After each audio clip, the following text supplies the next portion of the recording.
जरा जोर से बोलेंगे, भारत माता की। भाई क्यों मजा सा नहीं आया? भारत माता की। हमारा धाकड़ हरियाणा और धाकड़ यहां का किसान, महावीर गुड्डू के साथी रामकेश जी जब वो गीत बोल रहे थे तो मुझे उस गीत में एक दो लाइन जोड़ने की इच्छा कर रही थी। रामकेश जी हैं कि गए?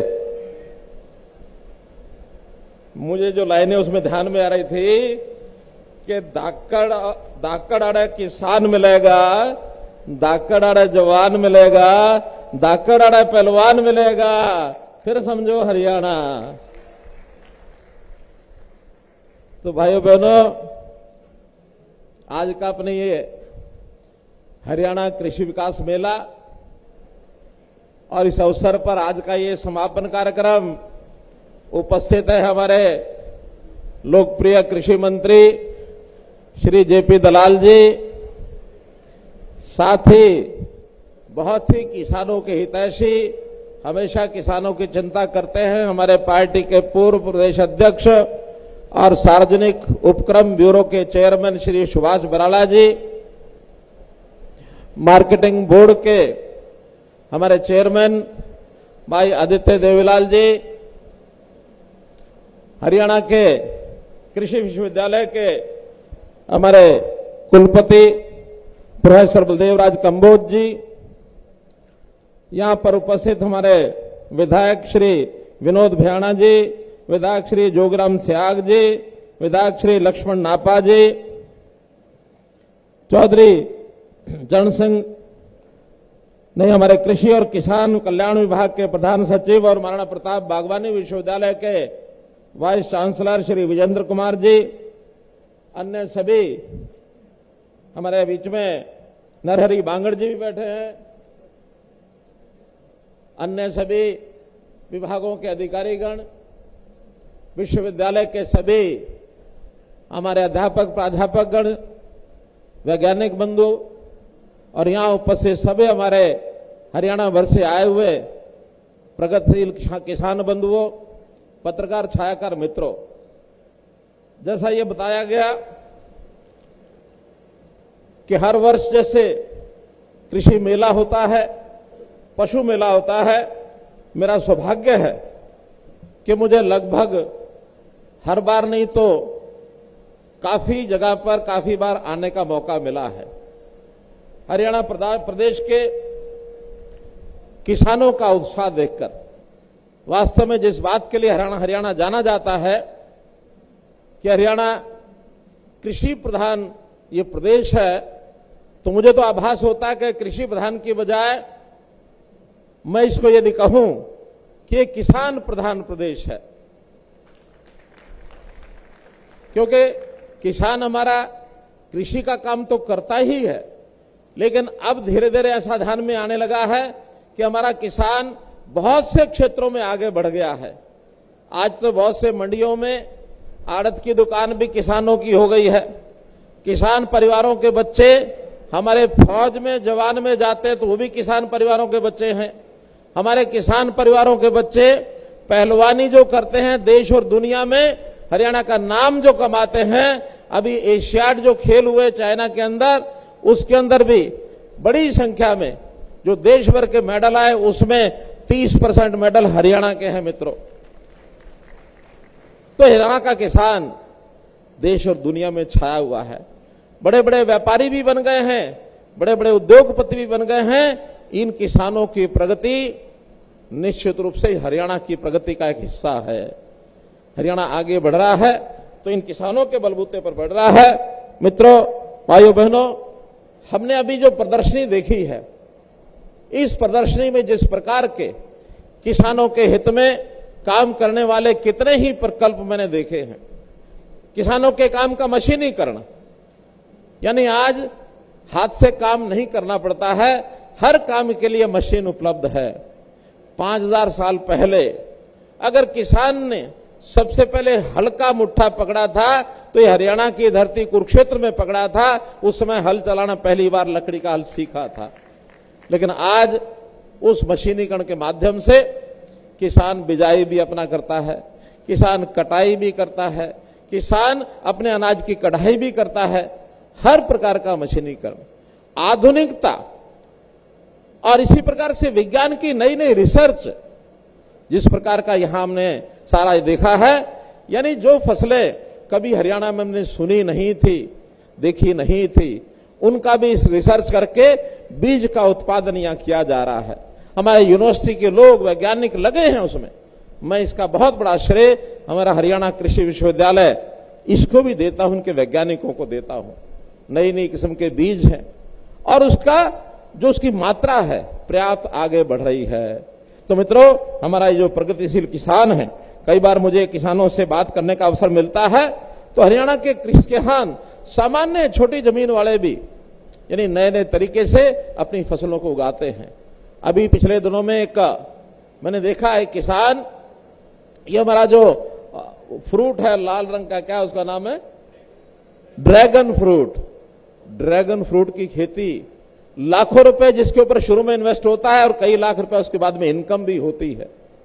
एक एक किसान 10-10 लाख रुपया प्रति एकड़ कमाने वाला, ग्रीन हाउसेज लगा करके, भले ही बहुत कम है, ज्यादा नहीं है, लेकिन हमने तो उनके लिए भी योजना बनाई कि ऐसे प्रगतिशील किसान अपने जैसे 10 किसान और तैयार करें। आज अगर वो संख्या 1000 होगी तो 10 किसान हर साल में और तैयार करते हैं तो हर साल 10 गुना उनकी संख्या बढ़ सकती है।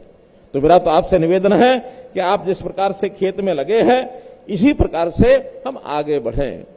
खेती के अनुभव मेरे भी बहुत हैं। आप ये मत समझना कि एक मुख्यमंत्री और आपका संबोधन कर रहा है। मैंने, मेरे पिताजी ने, मेरे दादा परदादा ने भी खेती की है, थोड़ी बहुत की है।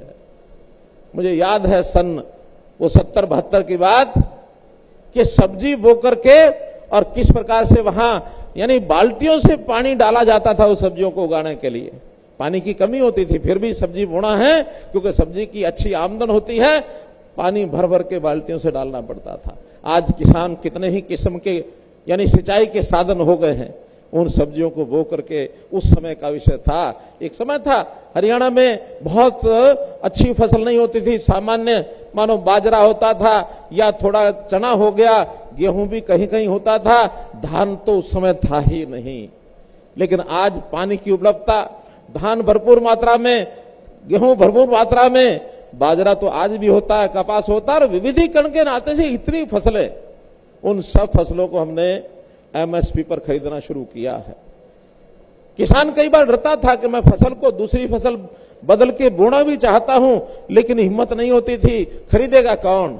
हमने घोषणा की है कि आप फसल की बुआई अगर फसल बदल करके कोई और बोएंगे, खरीदार और कोई हो ना हो। और हरियाणा सरकार और उसका जो है, पिछले दिनों में एक संकट ध्यान में आया, हमें पानी का संकट, कि जमीन के अंदर पानी बहुत नीचे जा रहा है क्योंकि धान की बिजाई करने वाले लोग पानी को जमीन में से बहुत निकाल रहे हैं। पानी का हमारा संकट, पानी की कमी पर्याप्त हरियाणा में हम देख रहे हैं। हमने योजना बनाई कि अगर धान की बजाय आप दूसरी फसल पर आ जाते हैं, हम आपको 7000 रुपया प्रति एकड़ ये पैसा देंगे। आपको कोई डर ना लगे कि कहीं फसल कम ना हो जाए। 7000 रुपया प्रति एकड़, 1 लाख से ऊपर एकड़ का हर साल ये लोग धान कम करके दूसरी फसलों पर किसान बंधु आ रहे हैं। मैं उनको सबको बधाई देता हूं। जहां तक पानी का विषय है, हमको पता है इस पानी की लड़ाई हरियाणा में खूब लड़ रहे हैं। पानी हमारा एक प्रदेश वो रोकने के लिए बैठा है, सुप्रीम कोर्ट का निर्णय मानने के लिए तैयार नहीं है।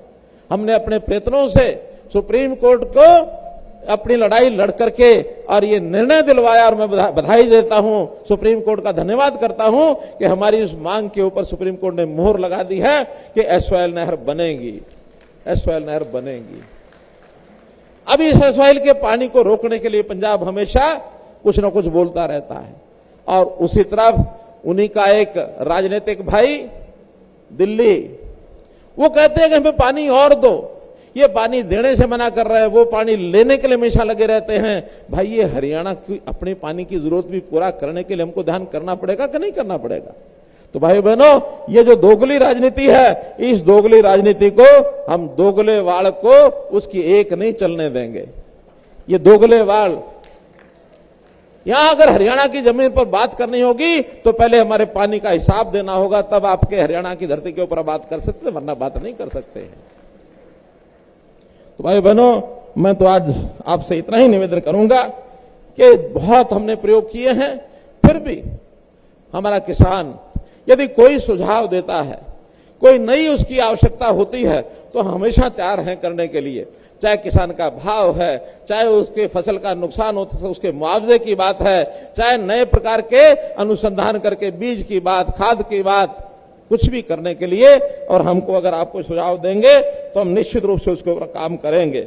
मेरा एक निवेदन आप लोगों से है कि हम लोग जो खेती करते हैं उसमें कई बार उसकी किस्म क्या होगी, उस फसल की किस प्रकार से गुणवत्ता होगी, इस पर उतने ज्यादा चिंता नहीं करते हैं। हम खाद का जो प्रयोग करते हैं, यूरिया है और उसके अंदर डीएपी या अन्य प्रकार के जो केमिकल खाद डालते हैं, उसके कारण से और हमारी जो फसल है उसकी क्वालिटी ये कमजोर होती है। उस कमजोर माने कई बार दूषित होती है, वो ऐसा अनाज मात्रा बढ़ जाती है, हम उसको अपनी आमदन का हिस्सा तो बनाते हैं, लेकिन कभी यह लगता है कि ये दूषित खाद कई बार जहर भी पैदा होता है, क्योंकि केमिकल जितने ज्यादा डालेंगे उतना इस खाद उस यानी अनाज से उपयोग करने वाला उसको बीमारी होने का भी डर रहता है। तो इसमें मेरा निवेदन है कि हम लोगों को अपनी मिट्टी और पानी इसकी जांच जरूर करानी चाहिए कि क्या उस जांच के बाद हमारी फसल में किस प्रकार का क्वालिटी की फसल होगी, और जांच के हिसाब से जैसा वैज्ञानिक बताएंगे या जैसे उसके पैरामीटर जांच के बाद मिलेंगे, उसके हिसाब से हमको वैसा ही फसल, वैसा ही बीज, वैसी किस्म बुआई करनी चाहिए। और जहां तक संभव हो सके हमको धीरे धीरे प्राकृतिक खेती की ओर बढ़ना चाहिए। प्राकृतिक खेती बढ़ेंगे तो उस प्रकार के बहुत खाद अब आ गए हैं जो हमारी फसल को क्वालिटी के नाते से अच्छा करेंगे। मैं तो ये कहूंगा कि अगर हम मिट्टी पानी की जांच कराते हैं, मिट्टी पानी अच्छी तो हमारी फसल अच्छी, हमारी फसल अच्छी तो हमारी सेहत अच्छी, और सेहत है तो सब कुछ है, सेहत नहीं है तो कुछ नहीं है। तो भाई बहनों, इसको बात को ध्यान में रखते हुए हम इसका अगर काम करेंगे, यानी फसल वही हम बोएं जो हमारे लिए हितकर है और रितकर है, इस फसल को अगर हम करेंगे तो निश्चित उसका हमको लाभ मिलेगा। आज एक बात की जानकारी और दे करके मैं अपनी बात समाप्त करता हूं कि जैसे फसलों की कीमत ये पूरी सबको मिलनी चाहिए, किसी को घाटा नहीं होना चाहिए। अगर बाजार में भाव कम मिल रहा है भावांतर भरपाई से जो एमएसपी से, तो कई बार तो हम फसल एमएसपी पर खरीदते हैं, लेकिन जिन फसलों का हम उपयोग ज्यादा नहीं कर सकते तो उसके लिए हमने दूसरा रास्ता हरियाणा ने अपनाया है, और हरियाणा एकमात्र प्रदेश है जो लगातार इतने वर्षों से उस पर चल रहा है, और वो योजना है हमारी भावांतर भरपाई योजना। भावांतर भरपाई योजना के अंतर्गत अभी इस समय की जो फसलें हैं, धान तो निश्चित रूप से एमएसपी पर ही खरीदा जाएगा, लेकिन बाजरा कई बार एमएसपी पर हमारी उतनी डिमांड नहीं होती और हमारे से एफसीआई भी खरीदता नहीं है। इस बार मात्र 2.5 लाख मीट्रिक टन ही एफसीआई के नाते, नेफेड के नाते हम खरीद पाएंगे, लेकिन बाजरे की मात्रा है लगभग 6 लाख मीट्रिक टन।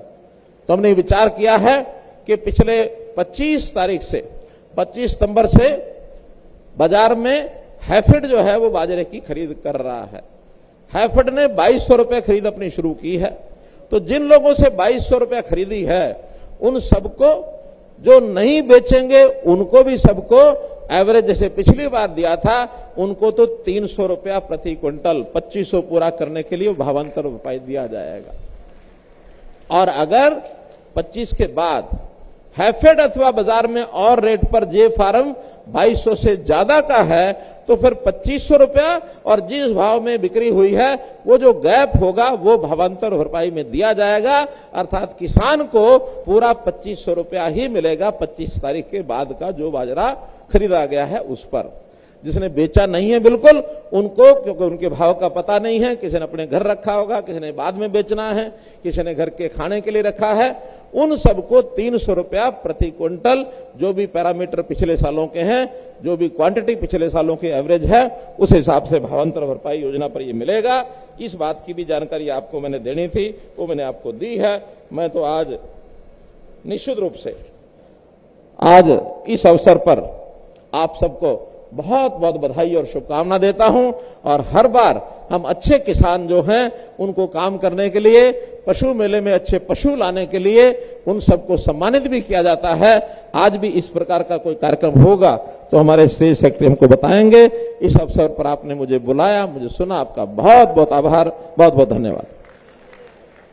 की करतल ध्वनि के साथ एक बार पूरी ऊर्जा और सम्मान के साथ आइए, तालियां बजाएं, करतल ध्वनि के साथ आभार व्यक्त करें।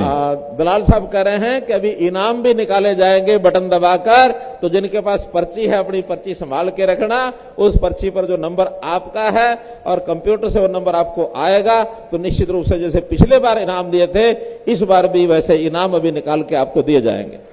तो लकी ड्रॉ निकाला जाएगा मुख्यमंत्री महोदय के कर कमलों से ही। बहुत बहुत आभार उनके स्नेह, उनके मार्गदर्शन, उनके उस नेतृत्व के लिए जो हम सबको प्रेरणा देता है। और अब मैं सभी किसान भाइयों को जो कि प्रदेश के अलग अलग हिस्सों से आए हैं, आप सभी आ जाइए, सभी लोग आ जाएं, मंच पर सभी आ जाएं एक साथ। और इसमें मैं बता दूं कि इसमें जो शामिल हैं हमारे किसान भाई बहन, इसमें 12 किसान ऐसे हैं जिन्होंने 22-23 वर्ष में रबी के फसल में अपने जिले में सबसे ज्यादा गेहूं का उत्पादन किया है। और उनमें शामिल कुरुक्षेत्र से परविंदर हैं, कुरुक्षेत्र से ई सुरेश हैं, मेवात से